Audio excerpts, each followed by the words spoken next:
આગળ વાત કરીએ આંકલાવમાં બસ સ્ટેન્ડ પાસે આવેલો અને છેલ્લા 30 વર્ષથી જર્જરિત હાલતમાં ટાવર તોડી પાડવામાં આવ્યો। ઐતિહાસિક ટાવર સ્થાનિક પાલિકા દ્વારા લોક સલામતીને ધ્યાનમાં રાખીને તોડી પાડવામાં આવ્યો। આ વર્ષો જૂના જર્જરિત માળખા અંગે રજૂઆત મળતા જ નગરપાલિકા દ્વારા તેને સુરક્ષિત રીતે જમીનદોસ્ત કરવામાં આવ્યો છે અને આ કામગીરી દરમિયાન ટાવર નીચે પાડવાનો એક વિડીયો હાલ સોશિયલ મીડિયા પર ખૂબ વાયરલ થઈ રહ્યો છે। તો આ ટાવર છે કે જેને તોડી પાડવામાં આવ્યો, ખૂબ જ ઐતિહાસિક ટાવર જે ખૂબ જર્જરિત હાલતમાં હતો અને વરસાદના સિઝનમાં જો પડી જાય તો જાનહાનિની પણ આશંકા હતી, જેના કારણે નગરપાલિકા દ્વારા નિર્ણય લેવામાં આવ્યો અને આ ટાવર તોડી પાડવામાં આવ્યો છે। વાત કરીએ દબાણ, ડીજેના ઘોંઘાટ અને ટ્રાફિક મામલે હાઈકોર્ટ લાલઘૂમ થઈ છે। 3 અઠવાડિયામાં પોલિસી બનાવવા માટે હાઈકોર્ટે આદેશ આપ્યા છે।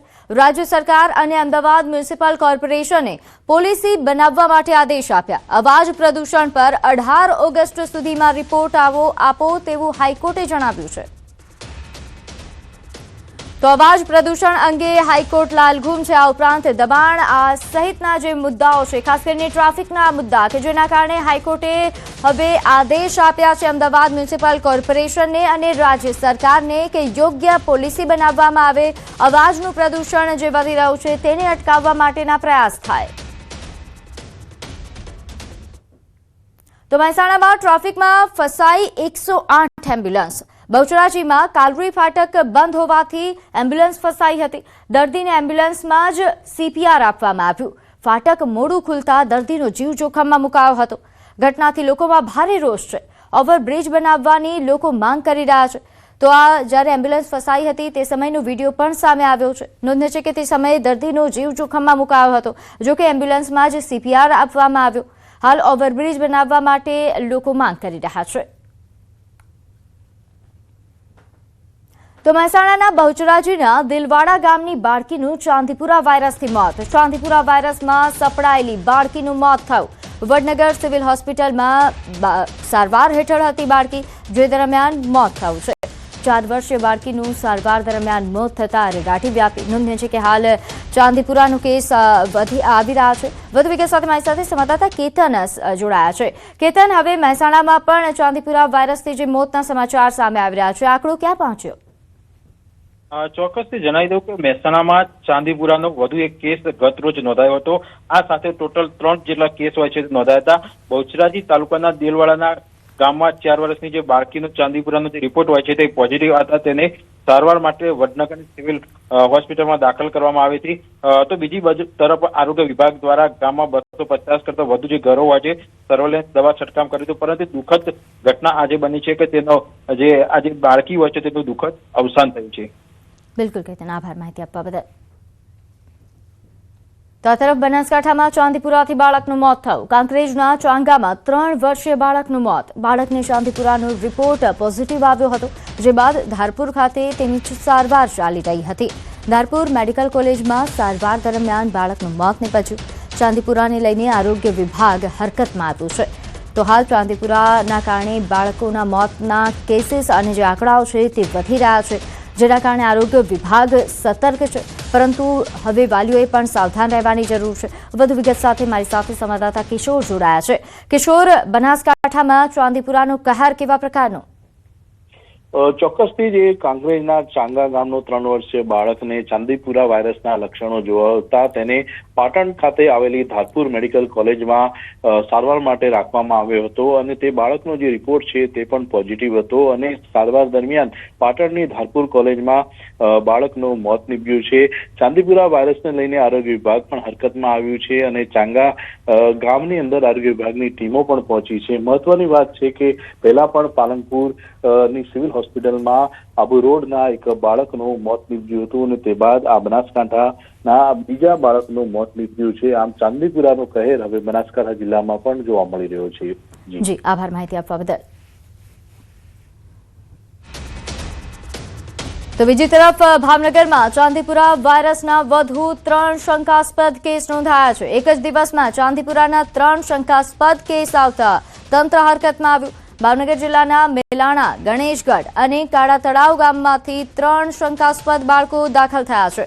ચાંદીપુરા જેવા લક્ષણો ધરાવતા 3 બાળકોના કેસ દાખલ થતા આરોગ્ય વિભાગ હરકતમાં આવ્યું. હોસ્પિટલના બાળરોગ વિભાગમાં ચાંદીપુરા જેવા લક્ષણો ધરાવતા 2 બાળકી અને 1 બાળક સહિત 3 કેસ નોંધાયા છે. સરકારી હોસ્પિટલમાં બાળકોની હાલ સારવાર કરવામાં આવી રહી છે. સાથે 3 શંકાસ્પદ બાળકોના સેમ્પલ લેવામાં આવ્યા છે. બાળકોની હાલત પર ડોક્ટરો દ્વારા સતત નજર રાખવામાં આવી રહી છે. તો ખેડાના મહુધા તાલુકાના સાપલા ગામે ચાંદીપુરા વાયરસનો પ્રથમ કેસ નોંધાતા ખળભળાટ. 9 વર્ષીય બાળકી ચાંદીપુરા વાયરસની ઝપેટમાં આવતા તેને વધુ સારવાર માટે હોસ્પિટલ ખસેડાઈ. કેસ નોંધાતા આરોગ્ય વિભાગ દોડતું થયું છે, જેને જોતા તાલુકા અને જિલ્લા આરોગ્ય અધિકારીઓએ ગામની મુલાકાત લીધી.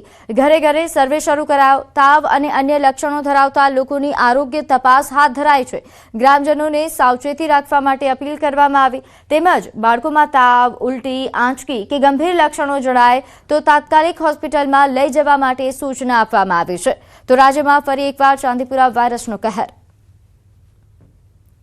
બીજી તરફ અમદાવાદમાં વરસાદ બાદ મચ્છરજન્ય અને પાણીજન્ય રોગચાળાનો ખતરો વધ્યો છે, જેના કારણે અમદાવાદ મ્યુનિસિપલ કોર્પોરેશનનું આરોગ્ય વિભાગ એલર્ટ બન્યું છે. જુલાઈ મહિનામાં મેલેરિયાના 24, ડેન્ગ્યુના 38 અને ચિકનગુનિયાનો 1 કેસ નોંધાઈ ચૂક્યો છે. ઉપરાંત ઝાડા ઉલટીના 345, કમળાના 65 અને ટાઇફોઇડના 235 કેસ સામે આવ્યા છે. શહેરભરમાં ફોગિંગ, એન્ટી લાર્વા કામગીરી, પાણીના નમૂનાઓની તપાસ અને ક્લોરીન ગોળીઓના વિતરણ સહિત સતત સર્વેલન્સ હાથ ધરવામાં આવી રહ્યું છે. 4.55 લાખથી વધુ ક્લોરીનની ગોળીઓનું વિતરણ કરવામાં આવ્યું. તેમજ પાણીના સેમ્પલમાં 40 સેમ્પલ અનફિટ આવ્યા છે, જે અંગે અમદાવાદ મ્યુનિસિપલ કોર્પોરેશન દ્વારા કામગીરી કરવામાં આવી રહી છે. જે જગ્યાએ પાણીના સેમ્પલ અનફિટ આવેલા છે કે જે 40 જગ્યાએ સેમ્પલ અનફિટ આવેલા છે, તદુપરાંત જે 30 જગ્યાએ ક્લોરીન નીલ આવેલું છે, આ તમામ જગ્યાએ ક્લોરીન ટેબ્લેટ ડિસ્ટ્રીબ્યુશન કરવાની કામગીરી અને પાણીની જે લાઈન છે તેને રિપેરિંગ કામગીરી કરવાની કામગીરી સ્ટાર્ટ કરવામાં આવેલી છે. આંકડાકીય દ્રષ્ટિએ ઝાડા ઉલટીના 345 કેસીસ, જોન્ડિસના 65 અને ટાઇફોઇડના 235 કેસીસ રિપોર્ટ થયેલા છે.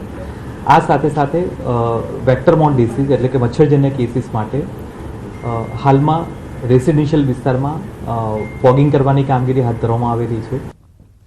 આગળ વાત કરીએ ઇન્ડિગોની ફ્લાઇટના ઇમરજન્સી લેન્ડિંગ અંગે મોટો ખુલાસો થયો છે.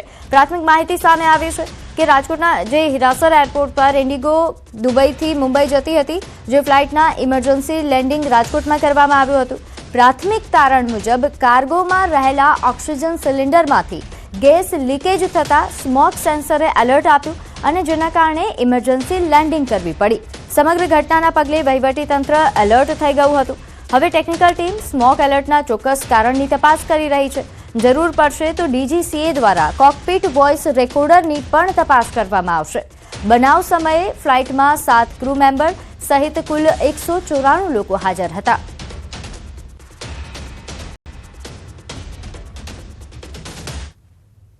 રાજકોટ જંગલેશ્વર ડિમોલેશન ખર્ચ વિવાદ. તપાસ સમિતિના નામે નાટક થતા હોવાનો આરોપ. તપાસ સમિતિના અધ્યક્ષ ફરી બદલાશે. MD ચુડાસમા હવે નવા અધ્યક્ષ બનશે. PGVCLના નવનિયુક્ત મેનેજિંગ ડિરેક્ટર છે MD ચુડાસમા. કુલ ખર્ચ 2.72 કરોડ થયા હોવાનો ખુલાસો થયો હતો. 1 મહિનાથી તપાસમાં કોઈ જ પરિણામ નથી આવ્યું. અત્યાર સુધી 2 અધ્યક્ષ બદલાઈ ચૂક્યા છે. કૌભાંડ, બેદરકારી પર હજુ સત્તાવાર મૌન દેખાઈ રહ્યું છે. વધુ વિગત સાથે મારી સાથે સંવાદદાતા અંકિત જોડાયા છે. અંકિત, જંગલેશ્વર ડિમોલેશન ખર્ચનો વિવાદ વધતો જઈ રહ્યો છે, પરંતુ તપાસ સમિતિ તરફથી કોઈ અપડેટ નહીં. ચોક્કસથી પ્રીતિ, વાત કરવામાં આવે તો જે જંગલેશ્વર ડિમોલેશન ખર્ચનો જે વિવાદ સામે આવ્યો હતો અને પાણીની જે બોટલ સામાન્ય રીતે 5 રૂપિયાની મળતી હોય છે, પરંતુ રેટ કોન્ટ્રાક્ટના આધાર પર એ પાણીની બોટલ 8 રૂપિયા 9 રૂપિયામાં ખરીદાતી હોવાનું આક્ષેપો છે તે સામે આવ્યા હતા અને સમગ્ર મામલે તપાસ સમિતિની રચના કરવામાં આવી હતી. તપાસ સમિતિની રચના કરાતા સૌ પ્રથમ તેમના અધ્યક્ષ છે તે ડેપ્યુટી કમિશનર કક્ષાના અધિકારી CK નંદાણી છે તેને બનાવવામાં આવ્યા હતા. ત્યારબાદ PGVCLના જે MD છે કેતન જોશી તેમને અધ્યક્ષ બનાવવામાં આવ્યા હતા અને તાજેતરમાં જે ગેસ કક્ષાના અધિકારી તેમજ આઈએસ ઓફિસરોની જે ટ્રાન્સફર ઓર્ડર સામે આવ્યા હતા તેમાં કેતન જોશીને પીજીવીસીએલના એમડી તરીકેથી મુક્ત કરીને તેમને દેવભૂમિ દ્વારકા જિલ્લાના જિલ્લા વિકાસ અધિકારી તરીકે નિમણૂક આપવામાં આવી છે અને આ સાથે જ પીજીવીસીએલને પોતાના નવા મેનેજિંગ ડિરેક્ટર મળ્યા છે એમડી ચુડાસમા. ત્યારે હવે તપાસ સમિતિના જે ચેરમેન છે તે પીજીવીસીએલના નવા મેનેજિંગ ડિરેક્ટર જે એમડી ચુડાસમા છે તેમની નિમણૂક કરવામાં આવશે. આમ તપાસ સમિતિને પોતાના ત્રીજા અધ્યક્ષ છે તે મળવા જઈ રહ્યા છે. 1 મહિનાથી પણ વધુનો સમય વીતી ચૂક્યો છે. હજુ પણ તપાસ સમિતિ દ્વારા એક પણ પ્રેસ કોન્ફરન્સ કરવામાં નથી આવી. જી બિલકુલ અંકિત, આભાર માહિતી આપવા બદલ. આગળ વાત કરીએ, પાટણ વહીવટીતંત્ર અને નાગરિકો વચ્ચેનો વિવાદ દિવસે ને દિવસે વધી રહ્યો છે. ચીફ ઓફિસર હિરલબેન ઠાકર સામે હવે પાટણ એ ડિવિઝન પોલીસ સ્ટેશનમાં ફરિયાદ નોંધાઈ છે. નોંધે છે કે થોડા સમય પહેલા અરજદાર સાથે ગેરવર્તન અને ધક્કામુક્કીના આક્ષેપો તેમના પર કરવામાં આવ્યા હતા. પોલીસે તપાસ બાદ ગુનો નોંધ્યા હોવાનું હાલ પ્રાથમિક સામે આવ્યું છે.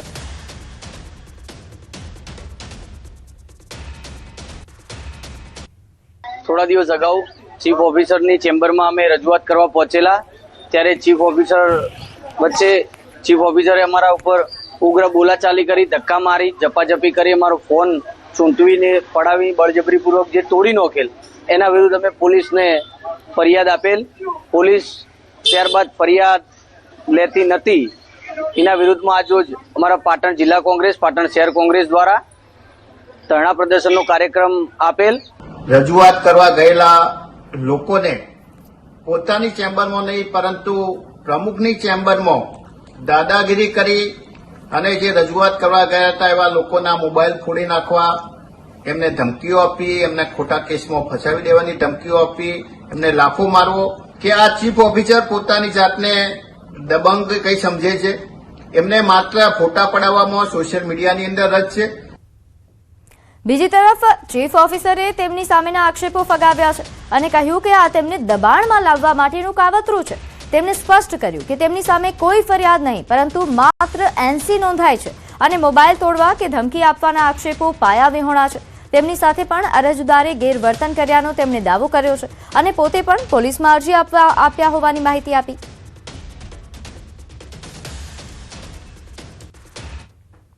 એ ડિવિઝન પોલીસ સ્ટેશનમાં કોઈ ફરિયાદ નથી નોંધાઈ.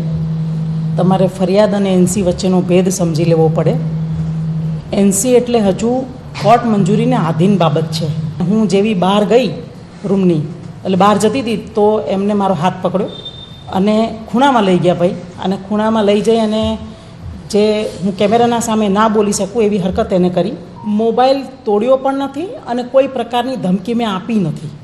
એ મોબાઈલ તોડવાની વાત એ લોકોએ ઉપજાવી કાઢેલ છે. મને ખ્યાલ આવી ગયો કે આ દર 4 દિવસે આ લોકો કંઈ ને કંઈ આવી હરકતો કર્યા કરે છે. તો છોટાઉદેપુરના રાજકારણમાં મોટો રાજકીય ભૂકંપ આવ્યો છે. નગરપાલિકાના પ્રમુખ મંજુલાબેન કોલીનું સભ્ય પદ જિલ્લા કલેક્ટરે રદ કરતા હવે પ્રમુખ પદ પણ ખાલી થયું છે. વડોદરા વિભાગીય વિશ્લેષણ સમિતિએ તેમની અનુસૂચિત જનજાતિ જાતિ પ્રમાણપત્ર અમાન્ય જાહેર કર્યા બાદ કલેક્ટરે કાયદાકીય કાર્યવાહી કરી છે. 1.5 વર્ષ પહેલા યોજાયેલી ચૂંટણીમાં વોર્ડ નંબર 4 માંથી જીત્યા બાદ તેઓ અનુસૂચિત જનજાતિ માટે અનામત પ્રમુખ પદે ચૂંટાયા હતા. જાતિ પ્રમાણપત્ર અંગે થયેલી ફરિયાદ બાદ તપાસ હાથ ધરાઈ, જેમાં પ્રમાણપત્ર અમાન્ય ઠરતા હવે તેમનું સભ્યપદ રદ કરવામાં આવ્યું છે. સમગ્ર કેસમાં અરજદાર વિજયભાઈ નાયકાએ લાંબી કાનૂની લડત લડ્યા હોવાનું જણાવ્યું. પ્રમુખ મંજુલાબેન રાઠવા જે રાઠવા નહીં હોય તેનો મને શંકા જતા મેં એને અરજી કરેલી કે મંજુલાબેન ઓરિજિનલ રાઠવા નથી. આજે જે દાખલા હતા ખોટા જાતિના એ ખોટા ઠેરવ્યા. છોટાઉદેપુર નગરપાલિકાના પ્રમુખ મંજુલાબેન જાતિનો દાખલા વિશ્લેષણ સમિતિ દ્વારા રદ કરવામાં આવ્યો હતો. એના આધાર સ્વરૂપે કલેક્ટરને મળેલી સત્તા અનુસાર એમને સુનાવણીની તક આપવામાં આવી હતી અને એના પછી ડિસિઝન લેવામાં આવ્યું છે કે એમના જે વિશ્લેષણ સમિતિ દ્વારા જાતિનો દાખલા રદ કરવામાં આવ્યો છે. તો નિર્ણય બાદ ભાજપ અને કોંગ્રેસ બંને પોતાની પ્રતિક્રિયા આપી. ભાજપે કાયદાકીય પ્રક્રિયાનું પાલન કરવાની વાત કરી, જ્યારે કોંગ્રેસે સમગ્ર મામલે સત્તા પક્ષ સામે સવાલો ઉઠાવ્યા. હવે વોર્ડ નંબર 4 ની પેટા ચૂંટણી અને નવા પ્રમુખની પસંદગી પર સૌની નજર છે.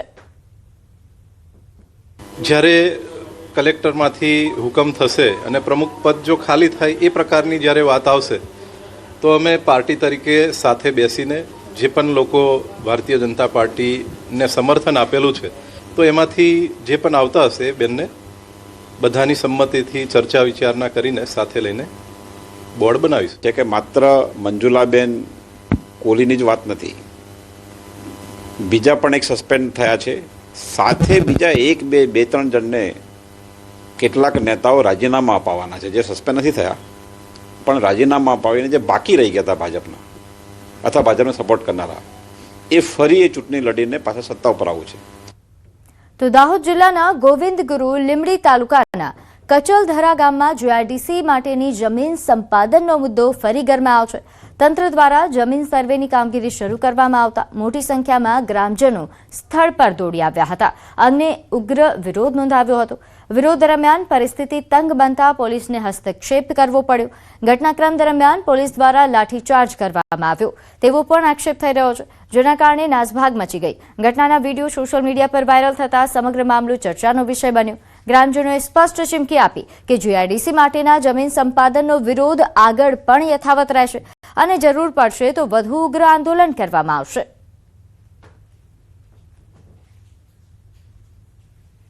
પોલીસવાળા અને પોલીસની બહેનો આ લોકો પર તૂટી પડ્યા અને એમને માર મારવામાં આવ્યો. ઘણા લોકોને ખૂબ માર્યા છે, 3-4 માણસોને ડિટેન પણ કર્યા છે.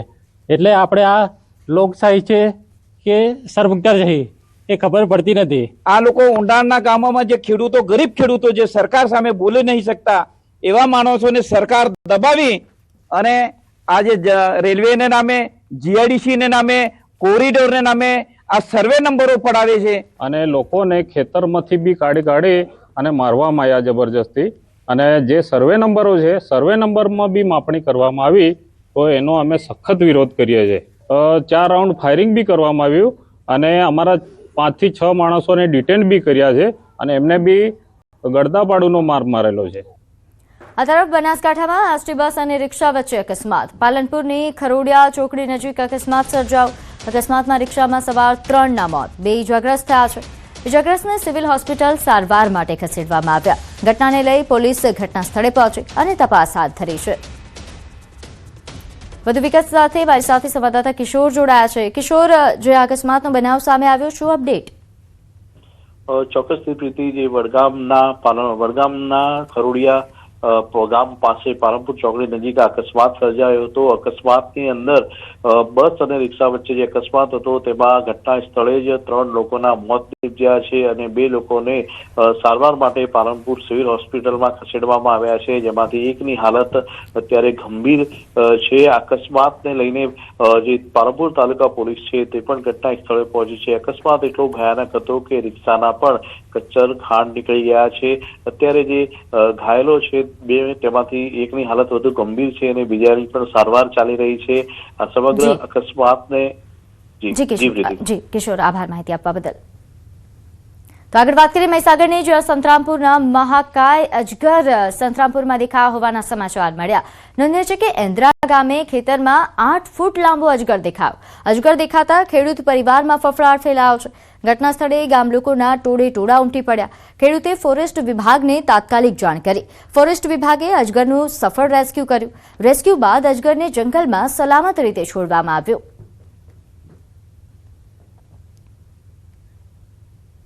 આગળ વાત કરીએ ગુરુ પૂર્ણિમાના પાવન અવસરે સૌરાષ્ટ્રના સુપ્રસિદ્ધ યાત્રાધામ વીરપુરમાં વહેલી સવારથી જ દેશ વિદેશમાંથી હજારો ભાવિકો ઉમટી પડ્યા હતા. પૂજ્ય જલારામ બાપાના દર્શન તેમજ તેમના ગુરુ પૂજ્ય ભોજલરામ બાપાની સમાધિનું ગાદીપતિ પૂજ્ય રઘુરામ બાપા અને પરિવારજનોના હસ્તે વિધિવત પૂજન કરવામાં આવ્યું. આ પ્રસંગે યાત્રાધામ વીરપુર જય જલારામના જયઘોષથી ગુંજી ઉઠ્યું. આજે ગુરુ પૂર્ણિમાના દિવસે હું પૂનમ ભરવા માટે ચાલીને આવ્યો છું, મારા ગુરુને મળવા માટે.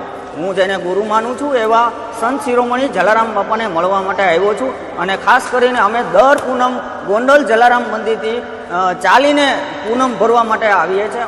વર્ષમાં એકવાર હું જરૂરથી અહીં દર્શને આવું છું. હું મહીસાગર જિલ્લાના સંતરામપુર તાલુકામાંથી મોટી સટણ ગામથી આવું છું અને છેલ્લા 17 વર્ષથી હું જલારામ બાપાના દર્શન કરી ધન્યતા અનુભવું છું. એમના પરચા અપરંપાર છે. એમની પરચા થકી મારા જીવનમાં ઘણા કાર્યો સફળતાપૂર્વક સિદ્ધ થયા છે અને આપ સૌને વિનંતી કે આપ પણ જલારામ બાપાના દર્શને આવો અને બાપાની કૃપા મેળવો. ગુરુ પૂર્ણિમાના પાવન અવસરથી ભાજપ દેશભરમાં સમરસતા સંકલ્પ અભિયાન શરૂ કરવા જઈ રહ્યું છે. 29 જુલાઈથી 20 ફેબ્રુઆરી સુધી આ અભિયાન ચાલશે. ગુરુ રવિદાસ મહારાજની 650મી જયંતિ વર્ષ નિમિત્તે વિવિધ કાર્યક્રમોનું આયોજન થશે.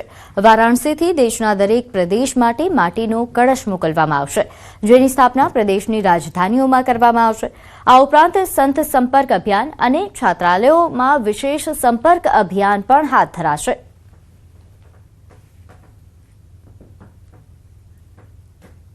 તો ગુરુ પૂર્ણિમાના પાવન અવસરે કથાકાર મુરારી બાપુએ કેન્યાના કેરીચોમાંથી ચાલી રહેલી રામકથા દરમિયાન શુભેચ્છાઓ પાઠવી. બાપુએ જગતભરના બુદ્ધ પુરુષો અને ગુરુ પરંપરાનું સ્મરણ કરી સનાતન સંસ્કૃતિમાં ગુરુ પૂર્ણિમાના વિશેષ મહત્વ વિશે જણાવ્યું. સાથે તેમણે તમામ વ્યાસપીઠો અને શ્રોતાઓને વ્યાસ પૂર્ણિમાની શુભેચ્છાઓ પાઠવતા જણાવ્યું કે અહીં તલગાજરડામાં પણ ગુરુચરણ પાદુકા પૂજન સાદગીપૂર્વક કરવામાં આવશે. बहुत बधाई. जगत भर में जितने बुद्ध पुरुष हुए हैं, जो हैं, जो होंगे, उसे याद कर रहा हूँ, स्मरण में ले लो. भाई जे आई जे हो यहीं आ गई, प्रणवम सब ही कपट सब सबको गुरु पूर्णिमा की, व्यास पूर्णिमा की. गुरु पूर्णिमा मीन्स व्यास पूर्णिमा. व्यास पूर्णिमा